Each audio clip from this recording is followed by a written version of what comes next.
Recording progress.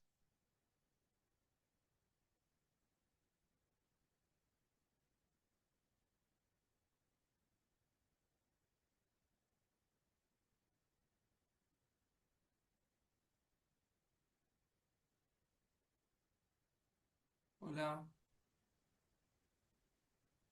Hola.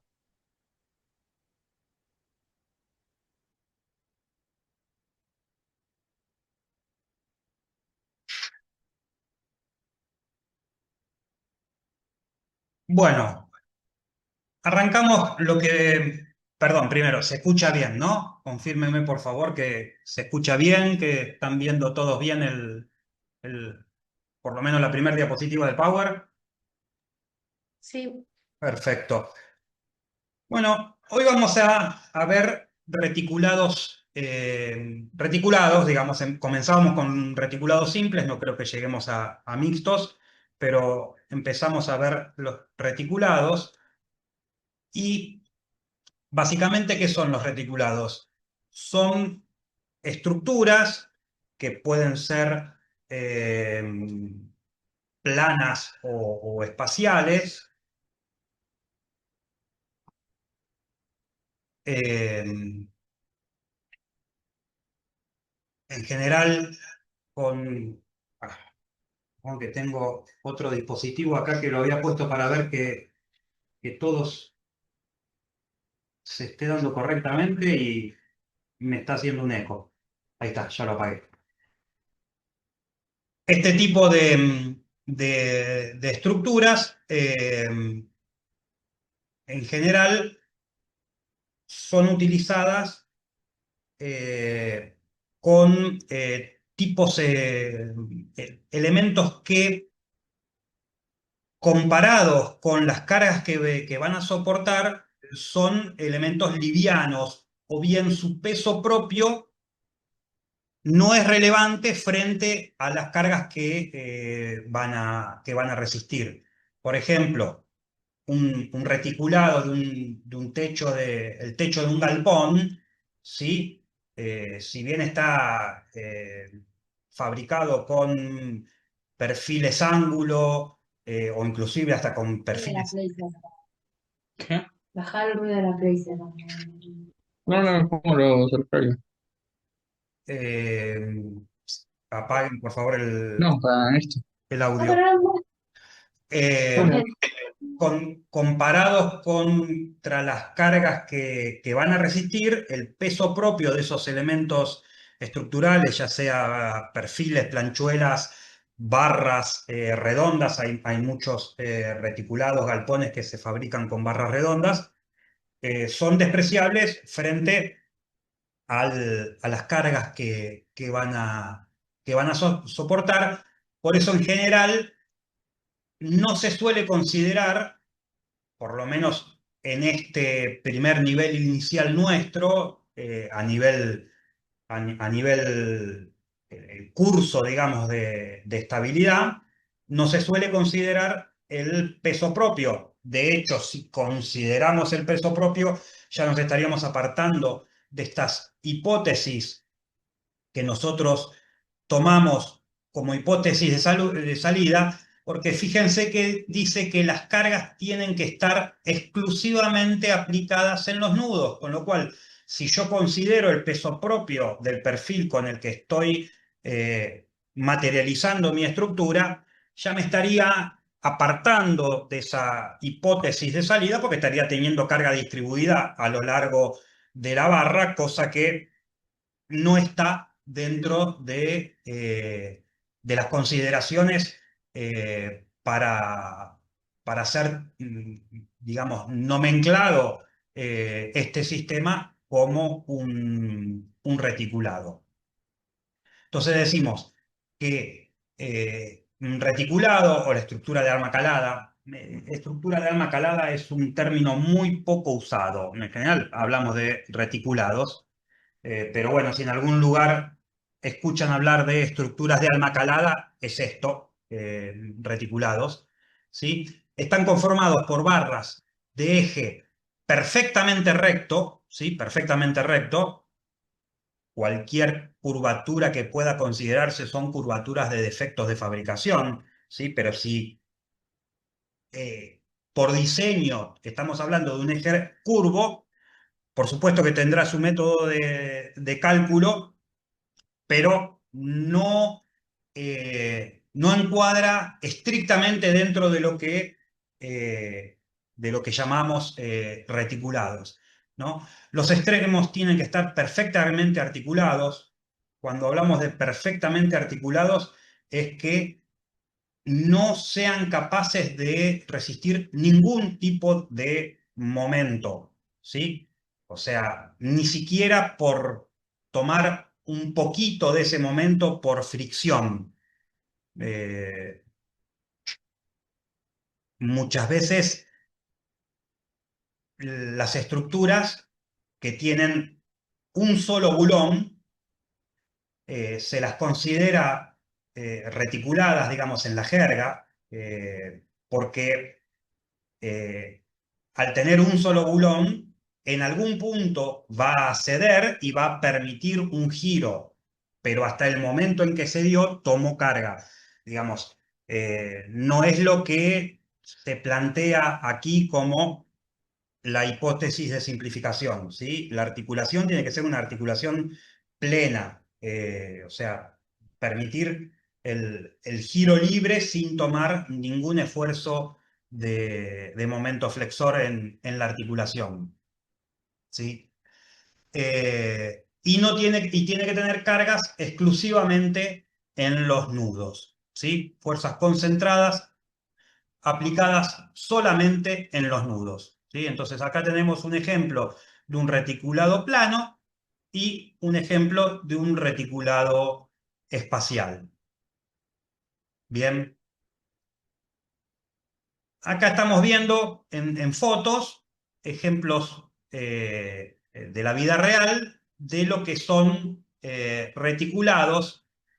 Consideren que para que esto encuadre dentro de lo que estamos hablando nosotros de sistemas reticulados, los apoyos de estas correas, ¿sí? Tienen que estar exclusivamente aquí en el nudo, ¿se ve? ¿Sí? Si yo tuviera una correa acá en el medio, ¿sí? Que en muchos casos ocurre, por supuesto, pero bueno, entonces esa barra tendría una carga puntual en el medio de la luz, con lo cual no estaría cumpliendo con la condición estricta de sistema reticulado, estaríamos hablando de un reticulado mixto, ¿sí? Que ya lo vamos a ver más adelante, probablemente la próxima clase con el ingeniero Sánchez en la facultad. Pero si aquí en el medio hubiera una correa, estaríamos hablando de un reticulado mixto porque estaría esa correa en el centro de la luz de la barra, estaría implicando una carga puntual que no está aplicada en el nudo, ¿sí? Y por supuesto, considerando que despreciamos la carga distribuida que implica el peso propio de esos perfiles con los cuales están fabricados, ¿sí? Pueden ver que pueden ser de materiales livianos, como en este caso, pueden ser también de materiales pesados. En este caso ya la hipótesis de simplificación de decir no considero el peso propio es bastante cuestionable porque claramente son materiales pesados, ¿no? Entonces funciona como un reticulado, pero como un reticulado mixto. Acá ya no sería un reticulado simple, ¿sí? Pero bueno, en la vida real ustedes, si levantan la cabeza y empiezan a ver las estructuras, van a ver por todos lados sistemas reticulados, ya sea simples, por ahí es un buen ejercicio, levantar la cabeza, van a ver reticulados por todos lados, y la pregunta que por ahí estaría interesante que se hagan es, ¿este sistema es un reticulado simple, cumple con las hipótesis que estoy viendo en la facultad, o es un reticulado mixto, porque por ahí el peso propio frente a las cargas que soporta ya no es tan despreciable, entonces ya tengo que considerar que hay una carga distribuida, que es el peso propio, o tiene una correa en el centro de la luz, o no son articulaciones porque está con una placa de anclaje que tiene 3 o 5 bulones, con lo cual va a tomar momento, eso claramente no va a girar. Bueno, hacerse esas preguntas cuando uno levanta la cabeza y ve un sistema reticulado está bueno, se la anotan hoy en un celular y a la otra clase está bueno hacer un ratito de charlas. Yo vi tal cosa, le saqué esta foto, sáquenle fotos y lo charlan. A ver, esto es un reticulado simple, es un reticulado complejo, es un reticulado compuesto, es un mixto, está bueno. ¿Y por qué? ¿No? Eh, clasificarlos y ver por qué uno es en un caso o otro en el otro. Entonces decíamos que las barras constitutivas de esta estructura reticulada necesariamente por definición tienen que estar solicitadas exclusivamente al esfuerzo normal y con valor constante. Para ello es que planteábamos estas hipótesis de que la articulación tiene que ser plena, o sea, el momento tiene que ser nulo, y no tiene que haber cargas en otro lugar que no sea en el punto del nudo, ¿sí?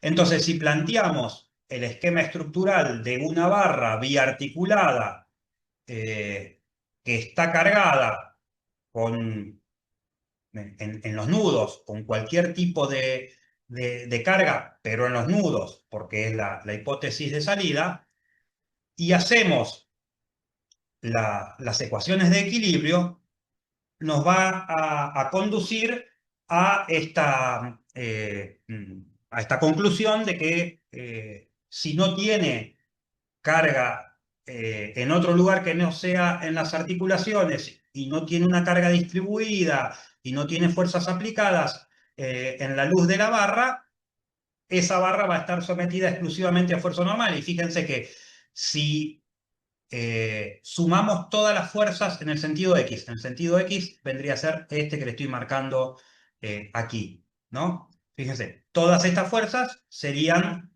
el corte en B digamos, el corte en X que, que- que, eh, que se aplica en el punto B y el corte en X que se aplica en el punto A. Entonces, el corte en X de A menos el corte en X de B es igual a 0. Digamos, es una ecuación de equilibrio. Lo mismo hacemos en la dirección Y, ¿sí? El corte en Y aplicado en B menos el corte en Y aplicado en A tiene que ser igual a 0. Lo mismo hacemos con las fuerzas en el sentido Z, ¿sí? O sea que la normal en A menos la normal en B tiene que ser 0. Y los momentos, ¿no?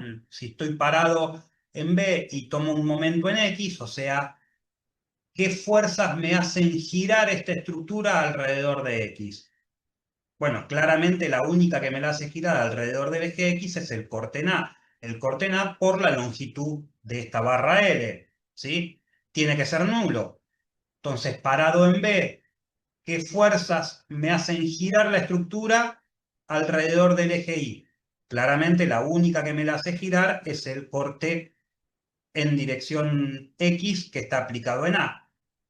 Esa fuerza por la longitud de la barra L también tiene que ser nula. Y en el momento en Z, digamos, no hay ninguna fuerza que me haga girar alrededor del eje Z mi sistema, con lo cual de por sí eso ya es nulo.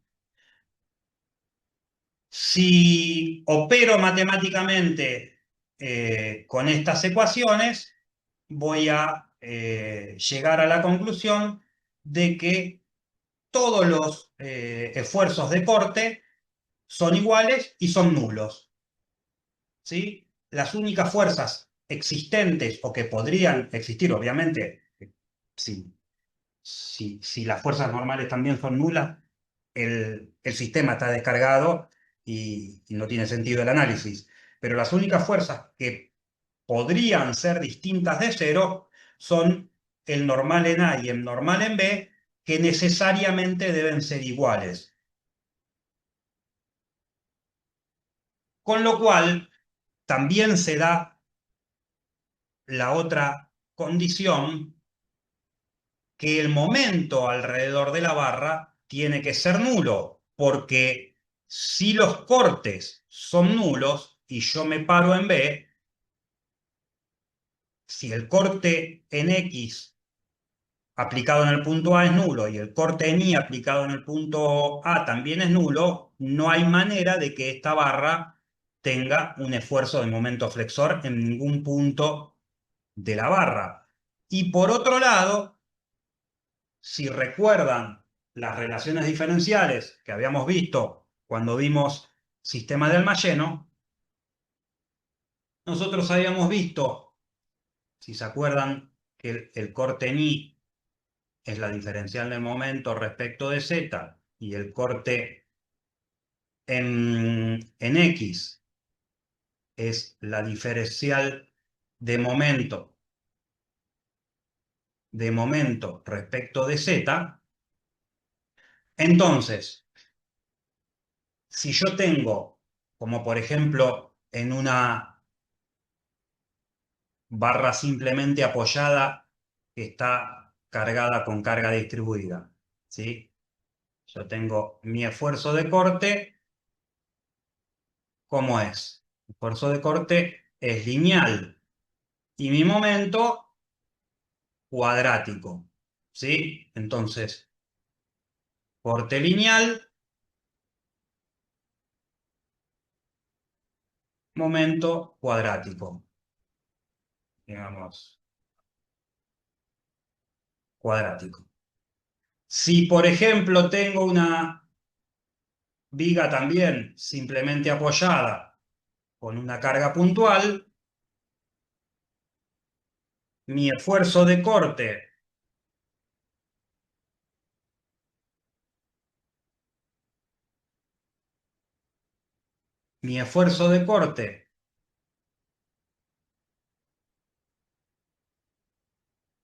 es constante, ¿sí? Y mi esfuerzo de momento es lineal, ¿sí? Entonces, corte constante, momento lineal. Ahora,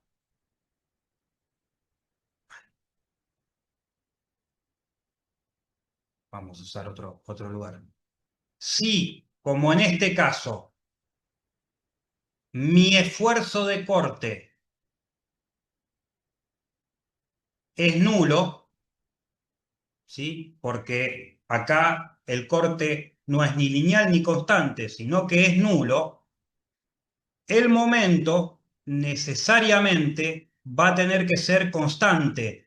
Y en este caso, aparte de constante, es nulo, ¿sí? Esta es otra forma, digamos, la que está planteada en el apunte y en el Power, es la forma práctica, digamos, de verla, y la que yo le estoy planteando acá es una forma un poco más analítica, digamos, viéndolo a partir de las ecuaciones diferenciales que habíamos visto en las clases anteriores, pero obviamente de las dos formas se llega a la misma conclusión, que en los reticulados el corte es nulo y el momento también es nulo.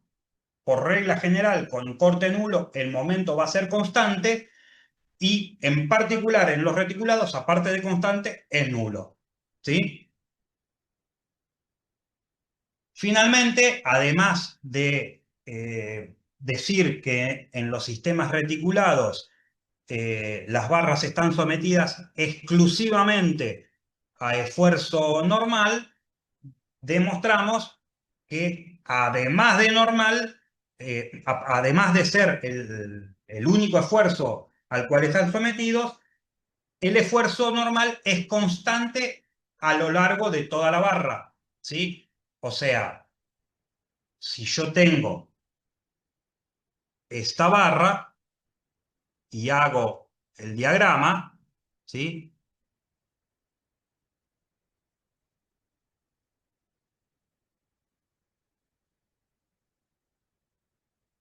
Esta barra, esto es A y esto es B, y hago el esfuerzo normal de la barra, ¿sí? Esto va a tener un valor, N en A es igual a N en B, y además es constante, porque podría ser, no es el caso, pero podría ser, no sé, algo así, en donde N en A puede ser igual a N en B, pero el esfuerzo normal no es constante, ¿sí? Este no es el caso. En las barras reticuladas, el normal en A es igual al normal en B y además es constante, ¿sí?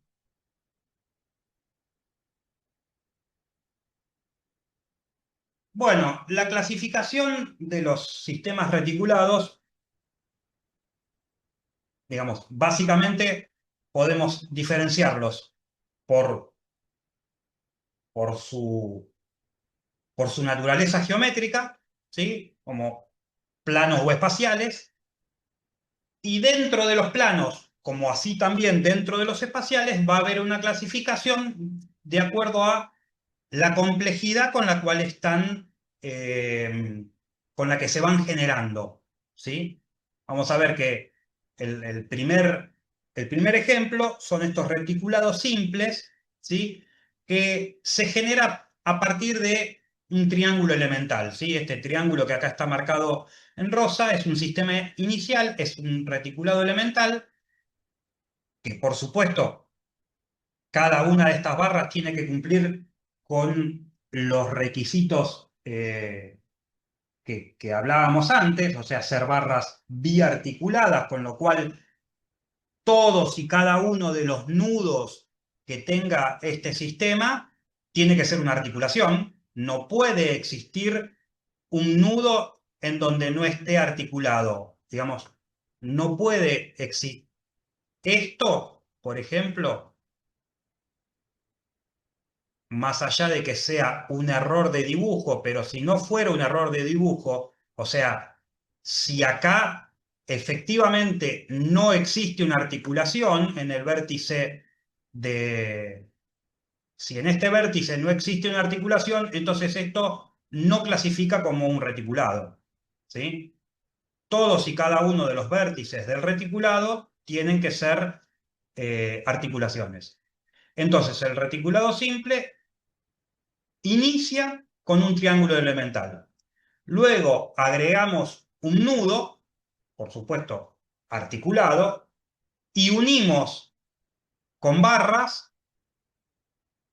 digamos barras rectas, eh, a este, a este nuevo nudo. Entonces, todo este nuevo sistema se sigue comportando como una única chapa y sigue siendo un reticulado simple, ¿sí? No es que como le agregué uno, ya deja de ser simple. Sigue siendo un reticulado simple porque se genera a partir de un triángulo elemental al cual le voy agregando un nudo. Si a este le agrego otro nudo, le agrego otro nudo y uno, sigue siendo un triángulo elemental. Sigue siendo un reticulado simple. Le agrego otro nudo y uno, sigue siendo un reticulado simple. Se sigue comportando como una única chapa, ¿sí? Y va a estar correctamente sustentado en la medida de que tenga las condiciones de vínculo necesarias para vincular a tierra un sistema de una chapa. O sea, con tres condiciones de vínculo voy a estar bien vinculado. ¿Sí? Por supuesto, cumpliendo con todas las condiciones que ya habíamos visto en los análisis cinemáticos, que las articulaciones relativas no estén alineadas, que no haya configuración aparente y todo, digamos, todo lo que ya venimos analizando, ¿no? Entonces, de esto surge que para generar un nuevo nudo es necesario agregar dos barras, o sea, agrego el nuevo nudo y agrego estas dos barras. El nuevo sistema vuelve a comportarse como una cadena cerrada de tres chapas con tres articulaciones no alineadas, con lo cual todo el sistema se vuelve a comportar como una única chapa y va a ser suficiente con las condiciones de vínculo con las que sustento una chapa o un triángulo elemental, voy a sustentar todo el reticulado plano que surge a partir de ese triángulo elemental. ¿Sí? Si yo acá siguiera con la construcción y podría llegar hasta el infinito, ¿sí? Agregando triángulos elementales, todo ello igual va a estar correctamente sustentado con estas tres condiciones de vínculo, ¿sí?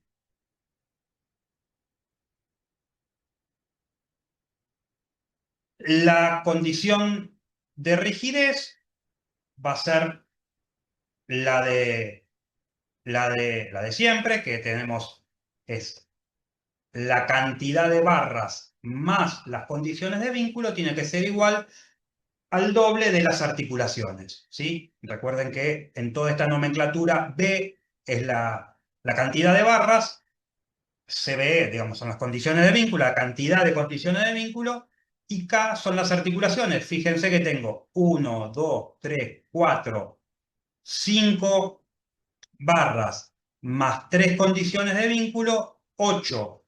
Y es 2K, o sea, dos articulaciones. Tengo 1, 2, 3, 4 articulaciones, 8.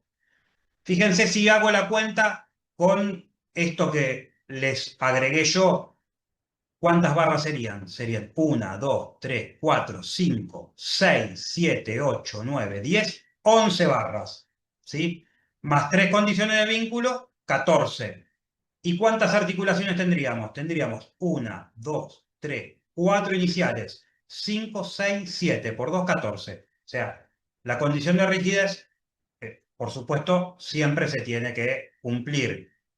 Y si estamos hablando de reticulados, la condición de articulaciones no alineadas se va a dar siempre porque es imposible conformar un triángulo con articulaciones alineadas. Así que esa condición siempre va a estar dada. Lo cual, por más que esté dada, no deja de ser un requisito de mencionarla en los análisis, ¿no? Entonces, como le decíamos, la condición de rigidez siempre se va a dar independientemente de la complejidad del tipo de sistema, siempre la condición de rigidez se tiene que dar para los reticulados simples. Estos son ejemplos de reticulados simples habituales, ¿sí? Los van a ver en un montón de cerchas o de tipos de vigas reticuladas, en general metálicas, conformadas por perfilería liviana, pero también pueden llegar a verlas en otros tipos de materiales, como las vimos en las fotos iniciales, con perfiles pesados, inclusive hasta de hormigón.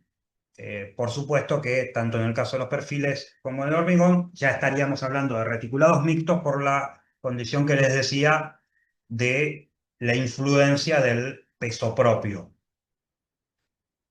Como para que tengan una idea de las nomenclaturas, en los sistemas reticulados, a la barra horizontal superior se le llama, para ser originales, nosotros los ingenieros somos muy, muy originales, a la barra que está arriba le decimos cordón superior, a la barra que está abajo le decimos cordón inferior, y a las barras que son diagonales le decimos diagonales, porque somos creativos, digamos, los tipos, ¿no? Y bueno, a las verticales sí, montantes. Digamos, esta misma nomenclatura, independientemente de que no sean horizontales, también se da en este tipo de barras. Por ejemplo, aquí esta azul es el cordón superior, por supuesto este es el inferior, las verdes son las diagonales y las verticales, siempre verticales, son las montantes.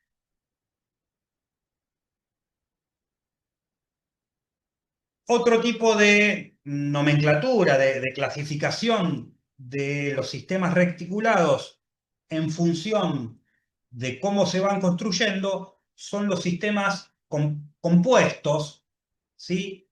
Que en general son dos sistemas simples vinculados por una barra, que se terminan comportando como una sola chapa, ¿sí? Pero eventualmente, si le quito la barra que los une, obviamente voy a tener que agregar una condición de vínculo, pero si quito la barra que los une, podría seguir funcionando como dos sistemas reticulados simples. Como les decía, por supuesto, voy a requerir de tener una condición de vínculo más, ¿no? Por ejemplo, si yo no tuviera esta barra 11, esto podría funcionar como dos sistemas reticulados simples. Por supuesto que este vínculo acá, en vez de ser un apoyo móvil, tendría que transformarse en un apoyo fijo, ¿no? Porque si no, este sistema de acá caminaría hacia, en horizontal, digamos, hacia el costado. Pero si yo este apoyo 4 lo transformo en un apoyo fijo, tranquilamente podría prescindir de la barra 11 y que mi sistema, en vez de ser un reticulado compuesto, fuera dos reticulados simples. Esto se ve, seguramente les resulta muy familiar porque se parece mucho a lo que es una torre de alta tensión, por ejemplo. ¿Sí? O alguna pata de algún equipo pesado, pero a mí se me hace, digamos, muy, muy familiar a lo que sería una torre de transporte, digamos, de energía eléctrica, una torre de alta tensión. Fíjense que si analizo esto digamos, por un solo lado, claramente es un reticulado simple que surge a partir de un triángulo elemental, le agrego el nudo 6 y le agrego las dos barras, con lo cual todo esto se comporta como una única chapa. Partiendo de este triángulo elemental, agrego de vuelta el nudo 6 y agrego la barra 3 y la barra 9, y de vuelta todo esto se comporta como una sola chapa, con lo cual tengo acá un sistema que se comporta como una sola chapa, otro sistema que se comporta como una sola chapa.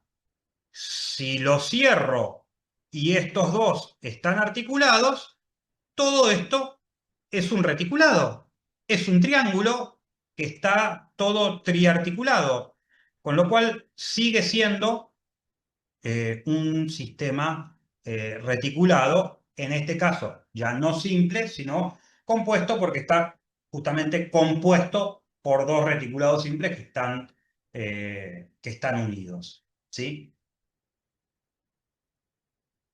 Otro ejemplo de reticulado compuesto, honestamente bastante más rebuscado. Esto es más para claramente para que ejerciten los análisis cinemáticos y hagan disquisiciones pseudofilosóficas de si es un sistema o no es un sistema. pero esto no se lo ve prácticamente en la realidad. Si estuviera un poquito, digamos, si estuviera girado, podría ser parte de un sistema espacial en donde claramente estamos hablando de dos niveles. El anillo de abajo podría ser un nivel inferior y el anillo de arriba un nivel superior si estuviera girado y alineado, también en una torre de alta tensión o en cualquier sistema así tipo piramidal. Eh, pero así girado, honestamente yo no lo he visto nunca, pero bueno, estructuralmente es lo mismo, estuviera girado o estuviera alineado conformando un sistema espacial, digamos, de algo parecido a una pirámide o una pirámide trunca, ¿sí? O tranquilamente podrían ser dos niveles de una pirámide trunca, ¿sí? En este caso, fíjense que se cumple la condición de rigidez, la cantidad de barras más las condiciones de vínculo es el doble de las articulaciones, se cumplen las condiciones de, de no estar configurando un apoyo aparente. Y en cuanto al análisis cinemático, claramente existen dos reticulados simples, conformados por los dos triángulos, el externo y el interno, que están unidos, ¿sí? por las bielas A, B y C, ¿sí? Eh, y, y las direcciones, ninguna es concurrente a un punto, ¿sí?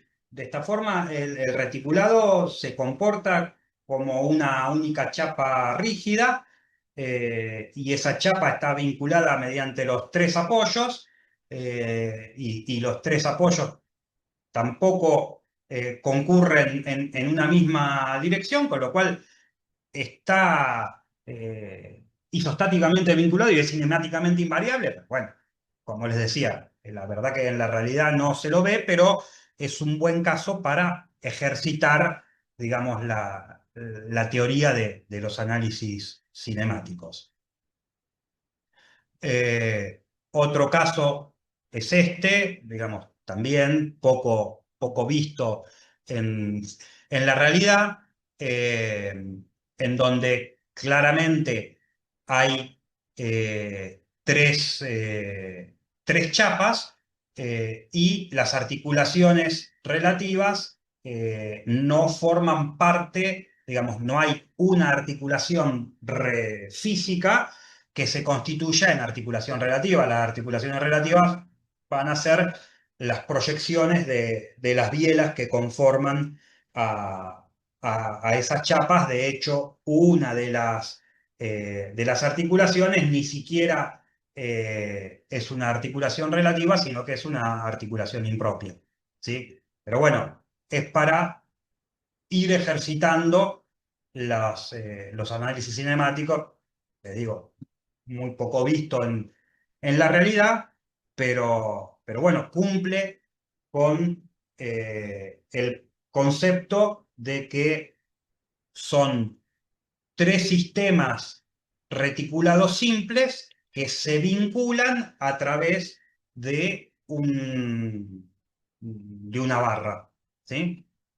En definitiva, es esto mismo, nada más que mucho más complejo, ¿sí?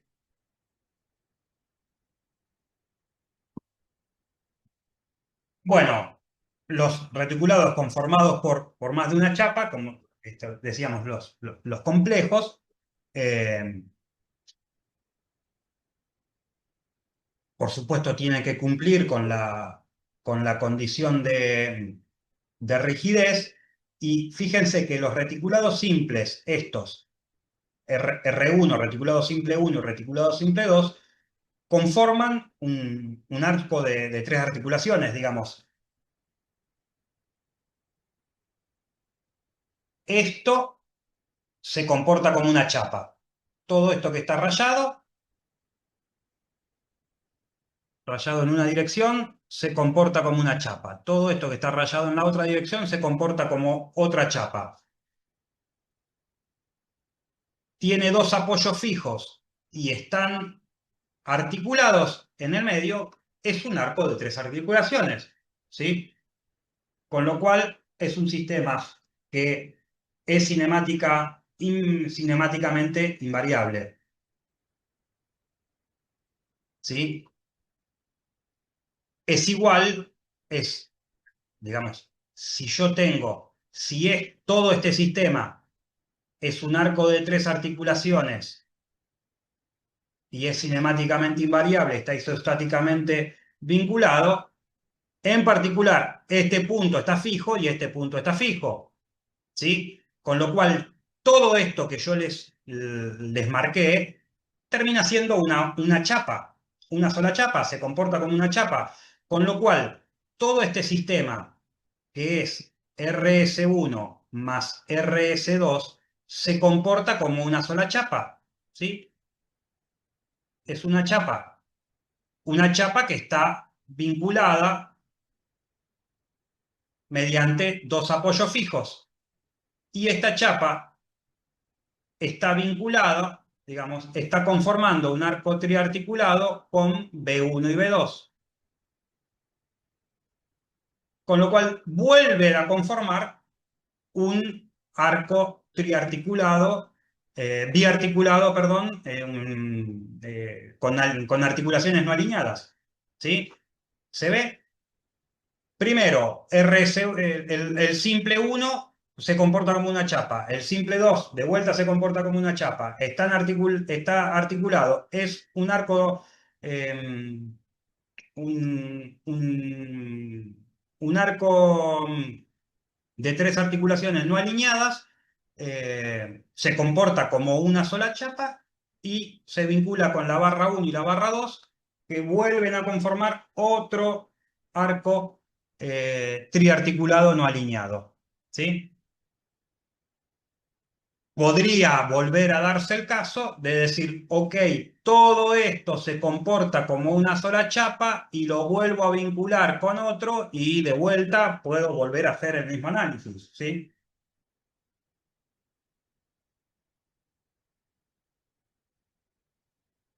Bueno, ahora viene la parte linda. Ya definí qué es un reticulado. Ya vi que tiene que darse algunas condiciones en particular, no tiene que haber cargas fuera de los nudos, las barras tienen que ser rectas, tiene que estar vinculados mediante articulaciones. Ok. La condición de rigidez. No. ¿Cómo calculo los esfuerzos internos en las barras? Bueno, básicamente hay dos métodos, ¿sí? El método de los nudos y el método de Ritter o de las secciones. Con el método de los nudos, exclusivamente con el método de los nudos, podemos determinar los esfuerzos internos en las barras de todos los reticulados que existen, ¿sí?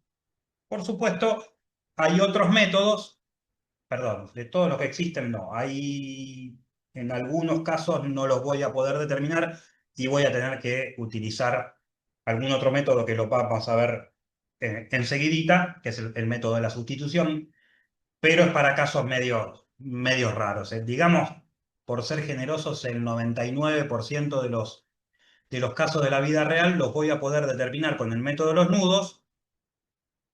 En la mayoría de ellos voy a ahorrar bastante tiempo utilizando el método de Ritter, ¿sí? Pero en el 99%, que como poder puedo determinar los esfuerzos internos en el 99% de los casos con el método de los nudos, ¿sí? ¿Cómo es el método de los nudos? Bastante sencillito. Yo tengo este sistema, ¿sí? Y voy, primero, como todo reticulado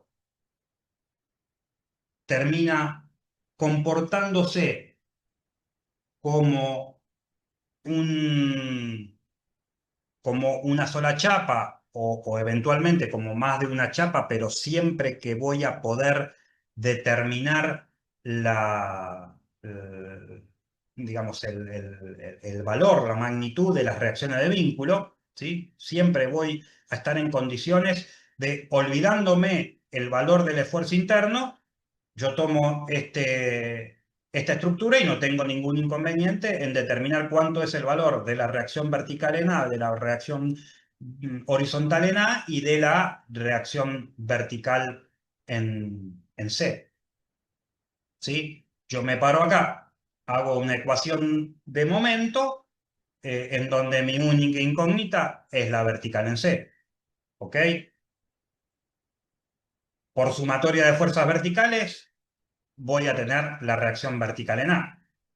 Y me paro en cualquier otro punto de la estructura o del espacio, no importa, hago una ecuación de momento y voy a determinar la horizontal en A, porque va a ser mi única incógnita.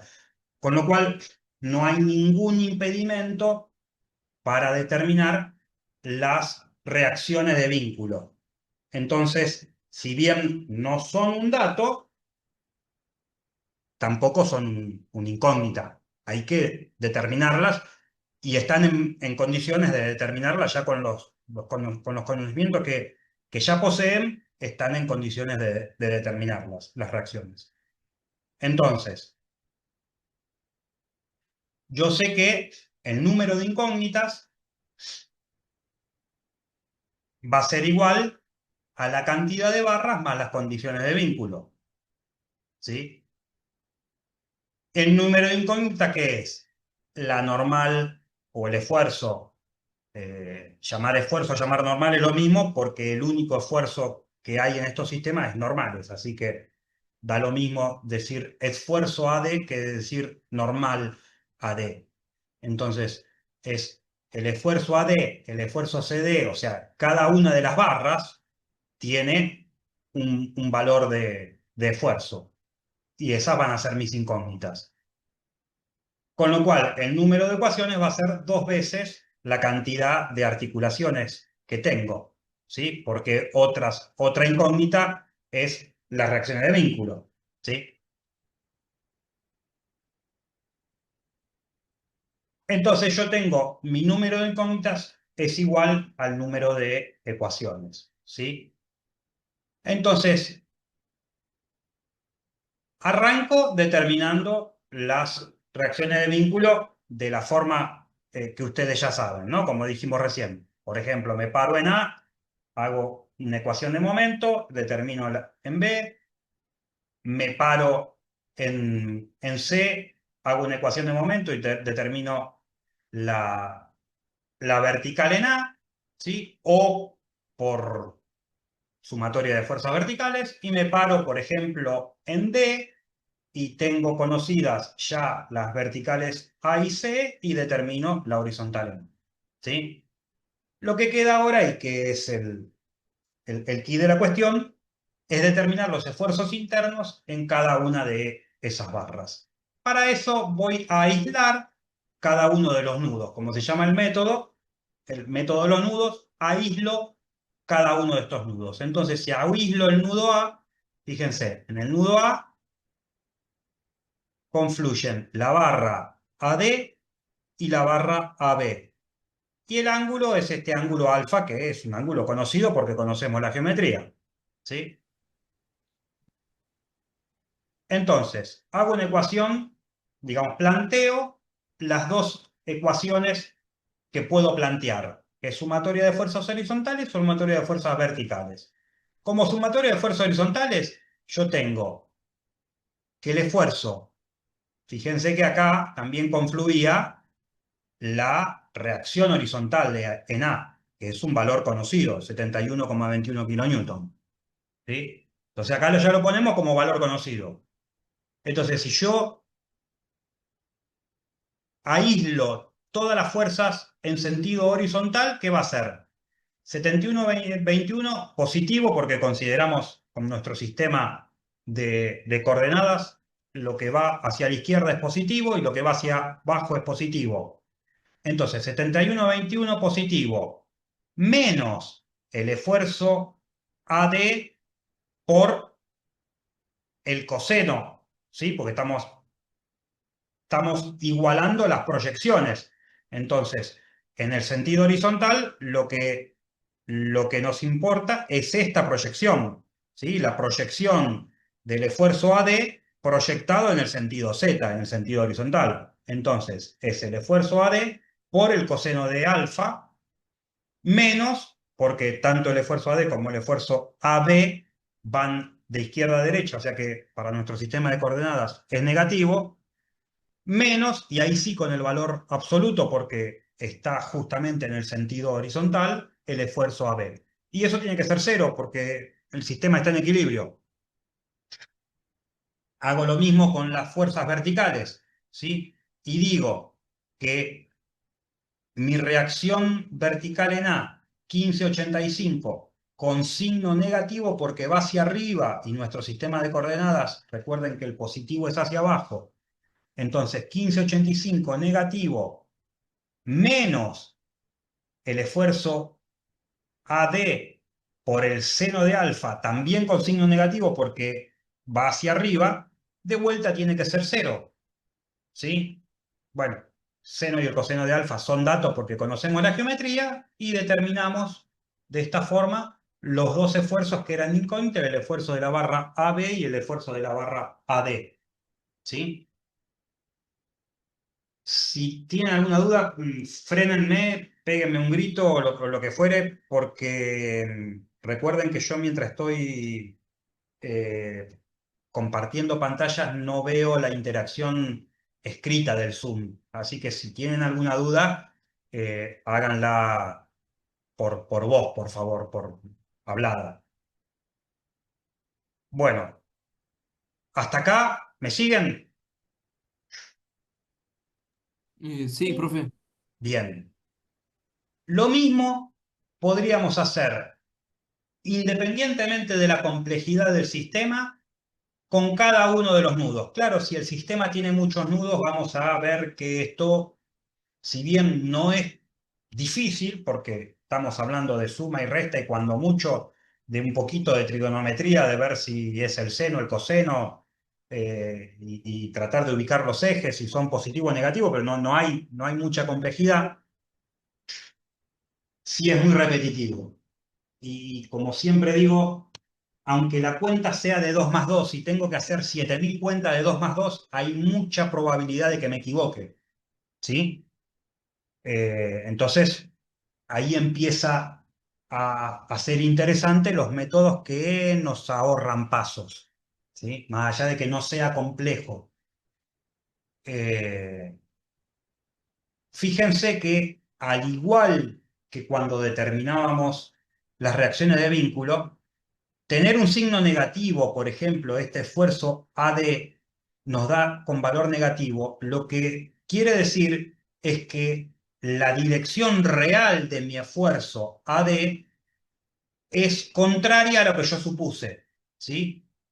En este caso, el esfuerzo AB es un esfuerzo de tracción, fíjense que tira del nudo, ¿sí? Si tira del nudo es un esfuerzo de tracción. En la barra AD la supuse igual como esfuerzo de tracción, pero me dio negativo. Eso quiere decir que en realidad esta barra está comprimida, ¿sí? Tiene realmente, ¿sí? En la realidad, después cuando termine mi ejercicio, voy a ver que la realidad es que ese esfuerzo está comprimiendo el nudo, con lo cual es un esfuerzo de compresión, ¿sí? Bueno, de la misma forma que analicé el nudo A, analizo el nudo B, ¿sí?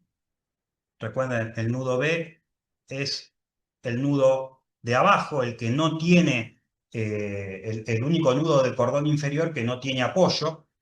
Lo que sí tiene es una carga aplicada en el nudo, una carga de 30 kN que está aplicada a 45 grados de inclinación, con lo cual lo primero que tengo que hacer es descomponer esta carga y voy a tener una carga de 30 por el coseno de 45 vertical hacia abajo y de 30 por el coseno de 45 o por el seno de 45, que es numéricamente lo mismo, que va de izquierda a derecha, ¿sí? Entonces, cuando descompongo el nudo B, tengo las tres fuerzas que concurren al nudo Lo que pasa que yo esta esfuerzo AB ya la conozco, ¿sí? Ya sé que es de 8701, ¿ya? Digamos, es una fuerza conocida. Esto ya es una fuerza conocida. Mis únicas dos incógnitas son el BC y el BD, estas dos, ¿sí? Entonces, hago sumatoria de fuerza horizontal y digo que el esfuerzo AB, que es este de 8701, menos el esfuerzo BC, menos los 30 kN por el coseno de 45, ¿sí? Menos porque, fíjense que este esfuerzo y la componente horizontal de esta fuerza de 30, ambos van hacia la derecha, con lo cual son negativos. Todo eso está igualado a cero, porque, como siempre, el sistema está en equilibrio. Y la sumatoria de fuerzas verticales, de vuelta, digo que 30 por el seno de 45, menos, porque va hacia arriba, el esfuerzo BD, nuevamente tienen que ser cero, y ahí determino las dos fuerzas que tenía como incógnita. En este caso, fíjense que acá no cambié nada, que ese es el consejo, digamos, no hay una regla escrita. Si quieren, lo cambian en... no, perdón, este no era. Pero supónganse que este esfuerzo AB, ¿sí? Supónganse que este esfuerzo AB hubiese sido el que nos hubiera dado negativo. Yo acá tengo dos opciones. O mantengo la configuración que supuse acá, ¿sí? Acá la supuse como tracción y la mantengo como tracción, ¿sí? Y si la mantengo como tracción, le agrego el signo menos, o, de vuelta, estamos suponiendo que esto me hubiera dado negativo el esfuerzo AB, o acá la cambio de dirección y ya no considero el valor. Ya no considero el valor. Las dos formas están bien. Mi experiencia me dice que de la segunda forma trae más errores, ¿sí? Porque le corrigen la dirección y después se olvidan de modificar el signo. Yo les recomiendo no le modifiquen la dirección y mantengan el signo. Si les dio negativo, mantengan el signo negativo hasta el último paso en donde presentan el dibujo, digamos, de los esfuerzos, y ahí sí, por supuesto, cada esfuerzo con su dirección correcta y su magnitud, que nosotros convencionalmente le ponemos signo positivo a los esfuerzos de tracción y signo negativo a los esfuerzos de compresión, ¿sí? Pero como consejo, yo les diría, mantengan la dirección de los signos de los esfuerzos que ustedes supusieron, y si eventualmente le da negativo, continúen con el valor negativo, pero en el planteo de los momentos, de las ecuaciones, de todo, mantengan esa dirección supuesta inicial con el signo que les dé, ¿sí? Y después corrigen al último, porque si no suele haber algún tipo de olvido que trae, por supuesto, errores numéricos, pero que son errores numéricos, conceptualmente no. Probablemente muchas veces no hay errores y no se lo puede considerar 100% correcto porque estamos estudiando ingeniería, con lo cual, por más que todo el planteo esté bien, si numéricamente no está bien,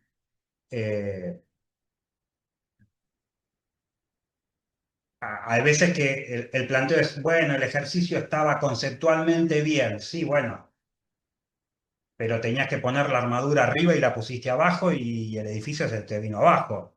Con lo cual,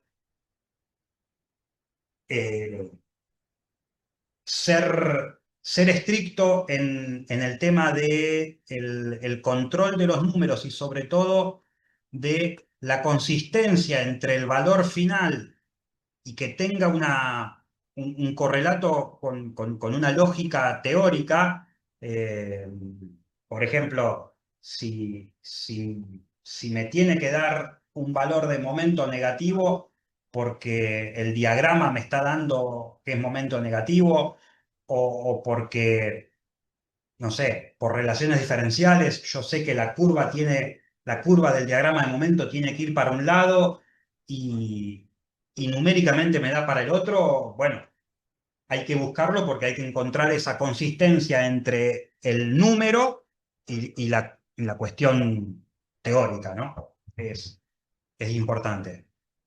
Bueno, seguimos analizando los nudos. Nos queda por determinar un esfuerzo y después nos va a sobrar un nudo. En general, un nudo sobra. Y muchas veces, como un nudo sobra, pero el tiempo no, se pasa de largo y dicen, bueno, si ya determiné todos los esfuerzos, ¿por qué voy a hacer el equilibrio del último nudo si yo ya determiné todos los esfuerzos? Bueno, el equilibrio del último nudo se usa para verificar, ¿sí? Yo sé que muchas veces en los parciales el tiempo es tirano y las verificaciones muchas veces se pasan de largo, pero acostúmbrense, por lo menos en los trabajos prácticos, después si no les da el tiempo, no les da el tiempo, pero por lo menos en los trabajos prácticos y en la ejercitación, acostúmbrense a verificar, ¿sí? Porque es una muy buena costumbre, aunque después el tiempo en los parciales no le dé y no puedan verificar, pero una muy buena costumbre que tomen ese hábito para la parte de estudiantes y sobre todo para después la parte, el ejercicio profesional. Bueno, nos queda entonces el último nudo para determinar solicitaciones, que es el nudo C, que es donde el nudo de la derecha, donde teníamos el apoyo móvil, ¿sí? ¿Qué tenemos? Este esfuerzo BC, que ya estaba determinado acá, ¿sí? 65-80, ya está determinado. La reacción vertical en C también está determinada, con lo cual lo único que tenemos que determinar es el esfuerzo CD, que lo podemos hacer tanto con las ecuaciones verticales como con las ecuaciones horizontales, ¿sí? Con las ecuaciones verticales, el esfuerzo CD tiene que ser igual a estos 49,36 por el seno de alfa, ¿sí?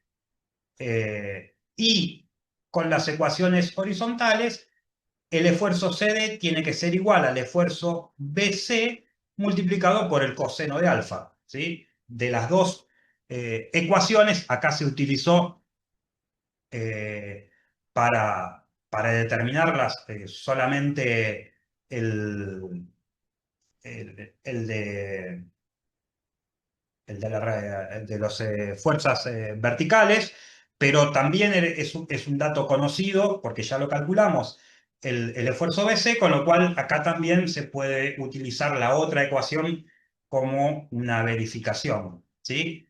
Y como les decía, el último nudo, que es el nudo D, se hacen las ecuaciones para verificar, ¿no? Para verificar que todo esté bien. Puede haber eh, algún error por ahí en sistemas un poco más complejos, pero ese error tiene que estar siempre dentro del error sistemático de redondeo y nunca puede ser mayor al orden del 2-3%, ¿sí? Si estamos hablando de fuerzas de 100 kilonewton, bueno, una te puede dar 100 y cuando verificás por otro lado te da 101, 102. Bueno, puede ser un error de redondeo. En esos casos yo lo que les recomiendo es usen más decimales y usando más decimales tiene que llegar a verificar. Mucho más cuando los ángulos son ángulos limpios, como en este caso, un ángulo de 30 grados que tenés seno 0,6, coseno 0,8. Ahora, si ya mi ángulo es de 43,8 y el seno es un número periódico, bueno, ahí sí, el tema de los decimales empieza a ser más relevante, ¿eh? En general, en este tipo de ejercicios y ejercicios de parcial, se les van a dar ángulos en donde no necesiten muchos decimales, como en este caso, por ejemplo, ¿sí? Y, y si, por ejemplo, es, no sé, 45 grados, pueden usar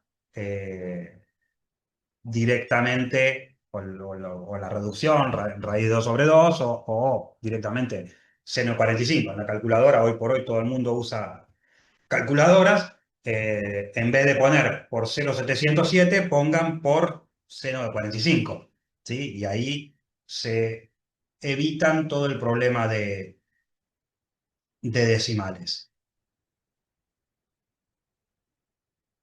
La expresión, digamos, de los esfuerzos, solemos hacerla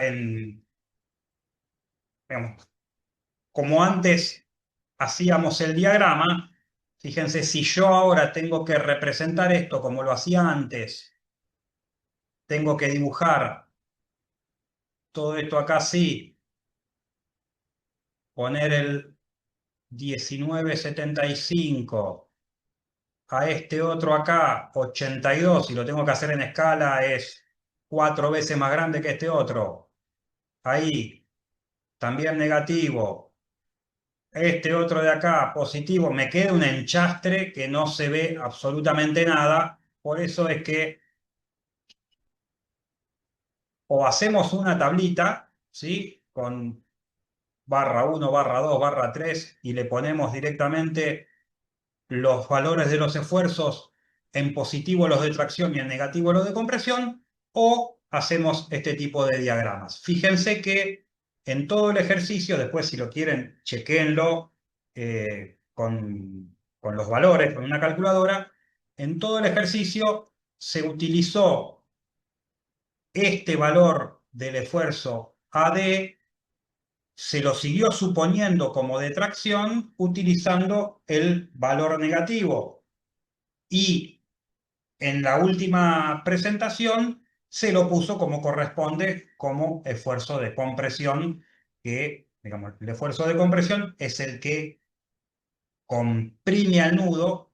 Parece una obviedad decir esto, pero ¿por qué lo repito? Porque se genera muchas veces al principio la duda, porque si, digamos, si uno analiza el espacio que hay acá cuando corto la estructura, ¿sí? Cuando corto la estructura y analizo el espacio que queda vacío en ese supuesto corte virtual que yo hago, parecería como que esto es un esfuerzo de tracción, porque está, digamos, como que el espacio vacío este parecería como que se está traccionando acá. Por eso hago esa aclaración, para que vean que lo que hay que analizar es lo que ocurre acá con la barra. Esta barra está comprimida. Y a veces es más fácil, en vez de analizar lo que ocurre acá con la barra, porque a veces se confunde el análisis de lo que ocurre acá en la barra con lo que ocurre acá en este espacio vacío. Como el espacio vacío es virtual, no existe, surge esa confusión. Es mucho más sencillo analizar el nudo, ¿sí? Si mi fuerza comprime al nudo, es de compresión. Si tira del nudo, como en este caso del horizontal, es de tracción. Eso es más sencillo verlo, ¿sí? Trae menos confusiones. Bueno, a ver qué hora es. 8:20. ¿Cómo estás, Claudio? Oh, ¿qué haces, Buenas Pepe? noches. ¿Cómo andás? Bien, hoy hace un ratito me conecté, recién ¿Estás, llegué, me pegué una ducha y me conecté, porque la verdad que un día largo. estás en tu casa? Buenas ¿Estás en noches a Colón? ¿Dónde todos. estás? No, no, ya volví. Tuve que Ah, ir ya a volviste. Colón a ver un puente grúa que tenemos que colocar en la nave industrial. La empresa Forbis tiene la fábrica allá, así que me tuve que ir hasta allá a hacer la liberación de la fabricación, ¿viste? Claro. muy interesante todo el tema de soldadura y demás. Es uno de los temas que vamos a ver, así que Sí, les traje bastante fotos después para que lo vean. está Pero bueno, bueno, está bueno. sí, está bueno. Y además la nave industrial que estamos haciendo también, donde va a ir montada.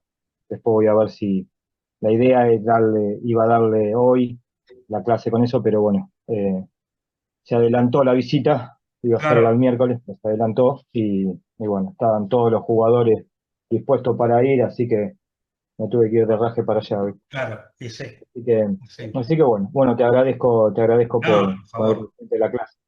Bueno, son y 20. ¿Te parece? Hacemos un descansito y arrancamos con Ritter después. Perfecto, El Ritter perfecto. es largo, digamos, y si arrancamos ahora y cortamos en 10-15 minutos, todo lo que hagamos en estos 10-15 minutos es medio al cohete. Sí, total, total. Sí, sí, es mejor con cabeza fresca. Dale, Bueno, son y 20. ¿Te parece menos cuarto retomamos? dale, gracias, Claudio. Dale, nos vemos chicos, hasta dentro de un rato. Bueno.